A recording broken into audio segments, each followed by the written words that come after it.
In JavaScript, the array pop method removes the last element from an array and returns it. Let's give ourselves an array, so let r equals an array containing 1, 2, and 3. Let's console.log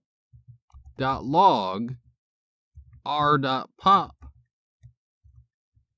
and console.log after the pop.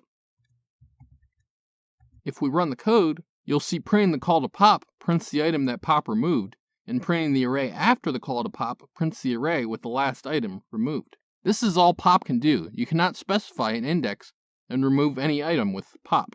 Finally, note that JavaScript is totally fine with you calling pop on an empty array, so don't write code thinking you'll get an error from doing that. In JavaScript, the array shift method removes the first element from an array and returns it. Let's give ourselves an array, so let r equals an array with 1, 2, and 3.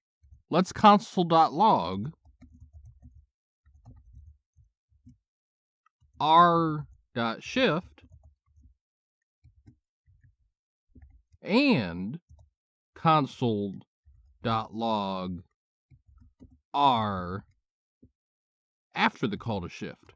If we run the code, you'll see printing the call to shift prints the item that shift removed, and printing the array after the call to shift prints the array with the first item removed. Unlike shift's end of array counterpart, pop, shift's time complexity is big O of n. This is because when the first item is removed, every other item has to be shifted left by 1 to fill in the gap.